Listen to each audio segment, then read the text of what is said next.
എല്ലാവർക്കും CSD ക്ലാസ്സിലേക്ക് സ്വാഗതം. നമ്മളിവിടെ പ്രതിപാദിക്കുന്നത് 10ാം ക്ലാസ്സിലെ ജിയോഗ്രഫിയിലെ ഒന്നാമത്തെ പാഠമാണ്. സമയവും ഋതുഭേദങ്ങളും എന്നുള്ളതാണ് ഒന്നാമത്തെ ചാപ്റ്റർ. അപ്പൊ അതിലേക്ക് നമുക്കൊന്ന് പോകാം. ഋതുഭേദങ്ങളും സമയവും. അപ്പൊ ഇതിൽ രണ്ട് കാര്യങ്ങളാണ് പറയുന്നത്. ഋതുഭേദങ്ങളും ഉണ്ട്, സമയവും. അപ്പൊ ഋതുഭേദങ്ങളും സമയവും.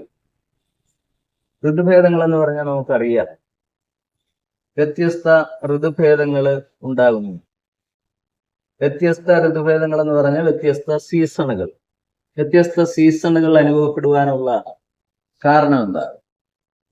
സീസൺ എന്ന് പറയുമ്പോൾ നമുക്കിപ്പോ അറിയാം, വസന്തകാലം, ഗ്രീഷ്മകാലം, ഹേമന്തകാലം, ശൈത്യകാലം, ഇങ്ങനെയുള്ള കാലങ്ങൾ. അപ്പൊ ഈ വ്യത്യസ്ത കാലങ്ങൾ അനുഭവപ്പെടുവാനുള്ള കാരണം എന്ന് പറയുന്നത് പരിക്രമണവും അച്ചുതണ്ടിന്റെ ചരിവുമാണ്. പരിക്രമണം എന്ന് പറഞ്ഞാൽ ഭൂമിയുടെ പരിക്രമണം, അതുപോലെ തന്നെ ഭൂമിയുടെ അച്ചുതണ്ടിന്റെ ചരിവ്. ഈ രണ്ട് ഘടകങ്ങളാണ് വ്യത്യസ്ത ഋതുഭേദങ്ങൾ ഉണ്ടാകുവാനുള്ള കാരണം. അതില് ഈ പരിക്രമണം എന്താണെന്ന് നമുക്ക് നോക്കാം. പരിക്രമണം, ഇംഗ്ലീഷ് മീഡിയംകാര് റവല്യൂഷൻ എന്ന് പറയും. റവല്യൂഷൻ, പരിക്രമണം. പരിക്രമണം എന്ന് പറയുന്നത് ഭൂമി സൂര്യനെ വലം വയ്ക്കുന്നതാണ്. അപ്പൊ ഭൂമി സൂര്യനെ ഇവിടെ വലം വയ്ക്കുന്നത് ദീർഘവൃത്താകൃതിയിലുള്ള ഒരു സഞ്ചാരപഥത്തിലൂടെയാണ്. ദീർഘവൃത്താകൃതിയുള്ള സഞ്ചാരപഥം, എലിപ്റ്റിക്കൽ ഓർബിറ്റ് എന്ന് പറയും. എലിപ്റ്റിക്കൽ ഓർബിറ്റ്, ദീർഘവൃത്താകൃതിയിലുള്ള സഞ്ചാരപഥം. ഈ ദീർഘവൃത്താകൃതിയിലുള്ള സഞ്ചാരപഥത്തിലൂടെയാണ് ഭൂമി സൂര്യനെ വലം വെച്ചുകൊണ്ട്. അങ്ങനെ ഭൂമി സൂര്യനെ ഒരു പ്രാവശ്യം വലം വയ്ക്കുന്നതിന് എടുക്കുന്ന സമയം എന്ന് പറയുന്നത് 365 ദിവസമാണ്. 365 ദിവസം എന്ന് പറഞ്ഞാൽ 365 ദിവസവും 6 മണിക്കൂറുമാണ്.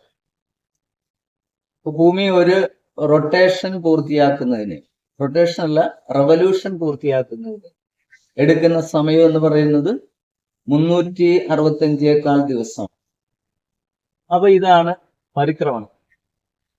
അപ്പൊ ഇങ്ങനെ പരിക്രമണം നടത്തിക്കൊണ്ടിരിക്കുന്ന ഭൂമി, അപ്പൊ അതിന്റെ അച്ചുതണ്ടിന്റെ ചരിവ് എങ്ങനെയാണെന്ന് നമുക്ക് നോക്കാം. ഭൂമിയുടെ അച്ചുതണ്ടിന്റെ ചരിവ് ഇവിടെ നമ്മൾ ഈ ഒരു പടത്തിൽ കാണിച്ചിട്ടുണ്ട്.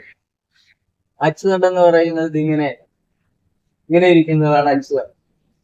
ഇതെല്ലാം സാങ്കല്പികമായിട്ട് നമ്മൾ കാണുന്നതാണ്. അപ്പൊ ഈ അച്ചുതണ്ടിന്റെ പിന്നെ ചരിവെന്ന് പറയുന്നത് പരിക്രമണതലം. ഇതാണ് പരിക്രമണതലം. പരിക്രമണതലത്തിൽ നിന്ന് നമ്മൾ നോക്കിയാൽ ആ ചരിവെന്ന് പറയുന്നത് 66 ഡിഗ്രി വരും. കണ്ടോ, ഇവിടം വരെയുള്ള ആ ചരിവെന്ന് പറയുന്നത് 66 ഡിഗ്രി വരും.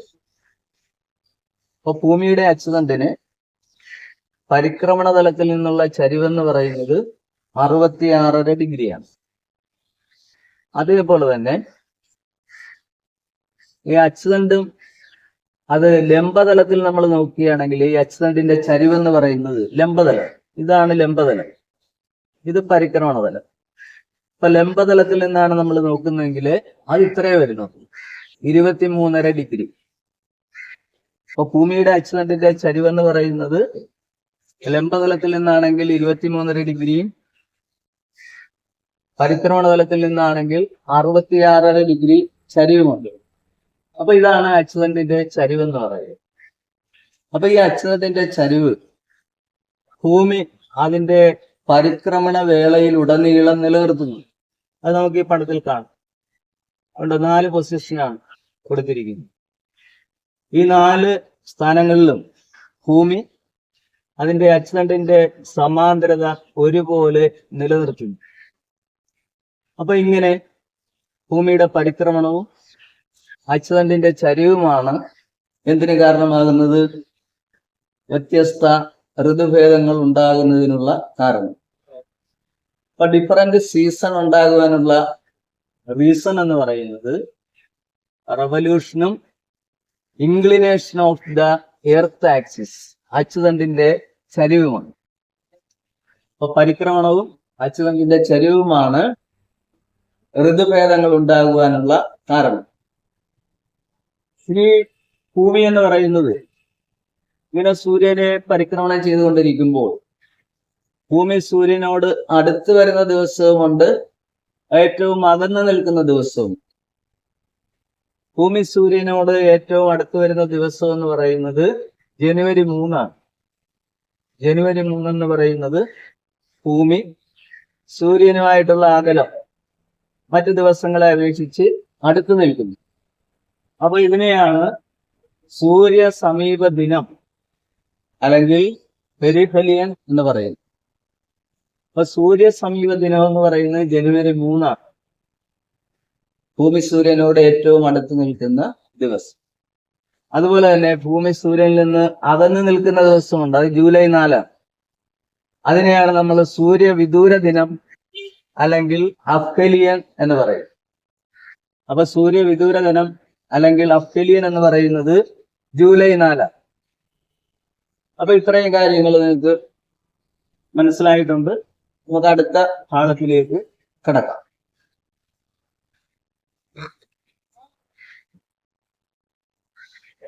ഇനി നമുക്ക് അടുത്ത പോർഷൻ എന്താണ് വിഷുവങ്ങൾ. വിഷുവങ്ങൾ എന്താണെന്ന് നോക്കാം. വിഷുവങ്ങൾ അഥവാ ഇക്വിനോക്സസ് അല്ലെങ്കിൽ സമരാത്ര ദിനങ്ങൾ എന്നാൽ എന്തെന്ന് നോക്കാം. ഞാൻ ഇവിടെ ഭൂമിയുടെ ഒരു മാതൃക വരച്ചിരിക്കുകയാണ്. അതിലെ ഭൂമധ്യരേഖ അഥവാ ഇക്വേറ്റർ അത് 0 ഡിഗ്രി അക്ഷാംശമാണ്. ഭൂമധ്യരേഖ എന്ന് പറയുന്നതാണ് ഏറ്റവും വലിയ അക്ഷാംശ രേഖ. ഭൂമധ്യരേഖ എന്ന് പറയുന്നതാണ് ഏറ്റവും വലിയ അക്ഷാംശ രേഖ, 0 ഡിഗ്രിയാണ്. അത് വടക്കോട്ട് പോകുമ്പോൾ ഉത്തരായന രേഖ 23.5 ഡിഗ്രി നോർത്ത്, 23.5 ഡിഗ്രി വടക്ക് ഉത്തരായന രേഖ. അതിന്റെ വിപരീതമായിട്ട് വരികയാണെങ്കിൽ ദക്ഷിണായന രേഖ 23.5 ഡിഗ്രി സൗത്ത്, 23.5 ഡിഗ്രി തെക്ക്. അപ്പൊ ദക്ഷിണായന രേഖ എന്ന് പറയുന്നത് 23.5 ഡിഗ്രി സൗത്താണ്. അന്റാർട്ടിക് വൃത്തം എന്ന് പറയുന്നത് 66 ഡിഗ്രി സൗത്താണ്. ഉത്തരായന രേഖ എന്ന് പറയുന്നത് 23.5 ഡിഗ്രി നോർത്ത്. ആർട്ടിക് വൃത്തം എന്ന് പറയുന്നത് 66 ഡിഗ്രി നോർത്ത്. അപ്പൊ ഇതില് ഈ മാർച്ച് 21 അതുപോലെ സെപ്റ്റംബർ 23 ഈ 2 ദിവസങ്ങളുടെ പ്രത്യേകത എന്ന് പറയുന്നത് മാർച്ച് 21-നും സെപ്റ്റംബർ 23-നും സൂര്യരശ്മികൾ ലംബമായിട്ട് ഭൂമധ്യരേഖയിൽ പതിക്കുന്നു. അപ്പൊ സൂര്യരശ്മികൾ ഈ ദിവസങ്ങളിൽ ലംബമായിട്ടാണ് ഭൂമധ്യരേഖയിൽ പതിക്കുന്നത്. അപ്പൊ ലംബമായിട്ട് പതിക്കുന്നത് കൊണ്ട് ഈ 2 അർദ്ധഗോളങ്ങളിൽ, 2 അർദ്ധഗോളം എന്ന് പറഞ്ഞാല് ദക്ഷിണാർദ്ധഗോളമാണ് ഭൂമധ്യരേഖയുടെ തെക്ക് ഭാഗം. ഭൂമധ്യരേഖയുടെ വടക്ക് ഭാഗത്തുള്ളത് ഇത്ര ഭാഗം എന്ന് പറയുന്നത് ഉത്തരാർദ്ധഗോളമാണ്. അപ്പൊ ഈ 2 അർദ്ധഗോളങ്ങളിലും രാത്രിയുടെയും പകലിന്റെയും ദൈർഘ്യം എന്ന് പറയുന്നത് തുല്യമായിരിക്കും. അപ്പൊ തുല്യമായ രാത്രിയും പകലും അനുഭവപ്പെടുന്ന ദിവസങ്ങളാണ് മാർച്ച് 21 സെപ്റ്റംബർ 23. ഈ ദിവസങ്ങളെയാണ് വിഷുവങ്ങൾ അല്ലെങ്കിൽ സമരാത്ര ദിനങ്ങൾ എന്ന് പറയുന്നത്. ഇംഗ്ലീഷിലെ ഇക്വിനോക്സസ് എന്ന് പറയും, ഇക്വിനോക്സസ്. അപ്പൊ വിഷുവങ്ങൾ അല്ലെങ്കിൽ സമരാത്ര ദിനങ്ങൾ എന്ന് പറഞ്ഞാൽ എന്താണ്? മാർച്ച് 21 സെപ്റ്റംബർ 23 ദിവസങ്ങളിൽ സൂര്യരശ്മികള് ഭൂമധ്യരേഖയിൽ വളരെ ലംബമായിട്ട് പതിക്കുന്നത് കൊണ്ട് 2 അർദ്ധഗോളങ്ങളിലും, ഉത്തരാർദ്ധഗോളത്തിലും ദക്ഷിണാർദ്ധഗോളത്തിലും തുല്യ അളവിൽ സൂര്യപ്രകാശം ലഭിക്കുന്നു. അതുകൊണ്ട് തന്നെ രാത്രിയും പകലിന്റെയും ദൈർഘ്യം എന്ന് പറയുന്നത് തുല്യമായിരിക്കും, അങ്ങനെ സമമായിരിക്കും. അതുകൊണ്ട് ഇതിനെ സമരാത്ര ദിനങ്ങൾ അല്ലെങ്കിൽ വിഷുവങ്ങൾ എന്ന് പറയുന്നത്. ഇംഗ്ലീഷ് മീഡിയം കുട്ടികൾ ഇക്വിനോക്സസ് എന്നാണ് ഓർത്തിരിക്കേണ്ടത്. മനസ്സിലായല്ലോ? അപ്പൊ മാർച്ച് 21 സെപ്റ്റംബർ 23 ഏത് ദിവസമാണ്? വിഷുവങ്ങൾ അഥവാ ഇക്വിനോക്സസ്. എന്താണ് അതിന്റെ പ്രത്യേകത? രണ്ട് അർദ്ധഗോളങ്ങൾ, ഉത്തരാർദ്ധഗോളത്തിലും ദക്ഷിണാർദ്ധഗോളത്തിലും രാത്രിയുടെയും പകലിന്റെയും ദൈർഘ്യം തുല്യമായിരിക്കും. അങ്ങനെ രാത്രിയുടെയും പകലിന്റെയും ദൈർഘ്യം തുല്യമായി വരുന്ന ഈ ദിവസങ്ങളെയാണ് വിഷുവങ്ങൾ അല്ലെങ്കിൽ സമരാത്ര ദിനങ്ങൾ, അതും അല്ലെങ്കിൽ ഇക്വിനോക്സസ് എന്ന് പറയുന്നു. മനസ്സിലായല്ലോ? പിന്നെ ദിനത്തെ കുറിച്ചും ശൈത്യ അയനാന്ത ദിനത്തെ കുറിച്ച് പഠിക്കാം. ഗ്രീഷ്മ അയനാന്ത ദിനം അല്ലെങ്കിൽ സമ്മർ സോൾസ്റ്റിസ്, അത് ജൂൺ 21-നാണ്. അതായത് മാർച്ച് 21 മുതൽ മധ്യരേഖയിൽ നിന്നും വടക്കോട്ട് അയനം ആരംഭിക്കുന്ന സൂര്യൻ ജൂൺ 21-ന് ഉത്തരായന രേഖയ്ക്ക് നേർ മുകളിലെത്തുന്നു. അതുകൊണ്ട് ഉത്തരാർദ്ധഗോളത്തിലായിരിക്കും കൂടുതൽ സൂര്യരശ്മികൾ ലഭിക്കുന്നത്. അപ്പൊ അതുകൊണ്ട് തന്നെ ഉത്തരാർദ്ധഗോളത്തിൽ ഈ ദിവസം ഏറ്റവും ദൈർഘ്യമുള്ള പകലും ഹ്രസ്വമായ രാത്രിയും അനുഭവപ്പെടും. Longest day and shortest night.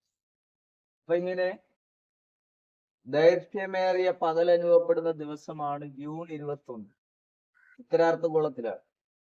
അപ്പൊ ഈ ജൂൺ 21-നെയാണ് നമ്മൾ ഗ്രീഷ്മ അയനാന്ത ദിനം അഥവാ സമ്മർ സോൾസ്റ്റേസ് എന്ന് വിളിക്കുക. എന്താ പ്രത്യേകത? ജൂൺ 21-ന് സൂര്യരശ്മികൾ ഉത്തരായന രേഖയിൽ ലംബമായിട്ട് പതിക്കുന്നു. അതുകൊണ്ട് ഉത്തരാർദ്ധഗോളത്തിലായിരിക്കും സൂര്യരശ്മികൾ കൂടുതൽ ലഭിക്കുന്നത്. ഉത്തരാർദ്ധഗോളത്തിൽ ഈ ദിവസങ്ങളിൽ ലോങ്ങസ്റ്റ് ഡേ, ഏറ്റവും ദൈർഘ്യമുള്ള പകലും ഹ്രസ്വമായ രാത്രിയും അനുഭവപ്പെടുന്നു. അങ്ങനെ ദൈർഘ്യമുള്ള പകലും ഹ്രസ്വമായ രാത്രിയും ഉത്തരാർദ്ധഗോളത്തിൽ അനുഭവപ്പെടുന്ന ദിവസത്തെയാണ്, ആ ജൂൺ 21-നെയാണ് ഗ്രീഷ്മ അയനാന്ത ദിനം എന്ന് വിളിക്കുക, അല്ലെങ്കിൽ സമ്മർ സോൾസ്റ്റേസ്. ഈ ജൂൺ 21 PSC പഠിക്കുന്ന കുട്ടികൾക്കും ഇത് ചോദ്യം വരാം. ഇന്ത്യയിൽ ഏറ്റവും ദൈർഘ്യമുള്ള പകൽ അനുഭവപ്പെടുന്ന ദിവസം അത് ജൂൺ 21-നാണ്. കാരണം എന്താ? ഇന്ത്യ ഉത്തരാർദ്ധഗോളത്തിലാണ് സ്ഥിതി ചെയ്യുന്നത്. ഉത്തരാർദ്ധഗോളത്തിലെ ഏറ്റവും ദൈർഘ്യമുള്ള പകൽ അനുഭവപ്പെടുന്നത് ജൂൺ 21-നാണ്. അതുകൊണ്ട് തന്നെ ഇന്ത്യയിലെ ഏറ്റവും ദൈർഘ്യമുള്ള പകൽ അനുഭവപ്പെടുന്ന ദിവസം ജൂൺ 21-നാണ്. അതിനെയാണ് ഗ്രീഷ്മ അയനാന്ത ദിനമെന്ന് വിളിക്കുക. ഇനി സെപ്റ്റംബർ 23-ന്റെ പ്രത്യേകത എന്താണ്? ഡിസംബർ 22-ന് തെക്കോട്ട് മധ്യരേഖയിൽ നിന്ന് തെക്കോട്ട് അയനം ആരംഭിക്കുന്ന സൂര്യൻ എവിടെ എത്തിച്ചേരും? ഡിസംബർ 22-ന് ദക്ഷിണായന രേഖയ്ക്ക് നേർമുകളിൽ എത്തിച്ചേരുന്നു. അതുകൊണ്ട് ദക്ഷിണാർദ്ധഗോളത്തിലായിരിക്കും കൂടുതൽ സൂര്യരശ്മികൾ പതിക്കുന്നത്. ദക്ഷിണാർദ്ധഗോളത്തില് ഏറ്റവും ദൈർഘ്യമുള്ള പകലും ഹ്രസ്വമായ രാത്രിയും അനുഭവപ്പെടുന്ന ഈ ദിവസത്തെയാണ് ശൈത്യ summer solstice. December 22 winter solstice അല്ലെങ്കിൽ ശൈത്യ അയനാന്ത ദിനം. ഡിസംബർ 22 ശൈത്യ അയനാന്ത ദിനം അഥവാ വിന്റർ സോൾസ്റ്റേസ്. ജൂൺ 21 ഗ്രീഷ്മ അയനാന്ത ദിനം അഥവാ സമ്മർ സോൾസ്റ്റേസ്. ഇത് മനസ്സിലായി കാണുമെന്ന് ഞാൻ വിശ്വസിക്കുന്നു. മനസ്സിലായിട്ടുണ്ടെങ്കിൽ ഈ വീഡിയോ ലൈക്ക് ചെയ്യുവാനും അതുപോലെ സബ്സ്ക്രൈബ് ചെയ്യുവാനും മറക്കരുത്. എല്ലാവർക്കും നമസ്കാരം.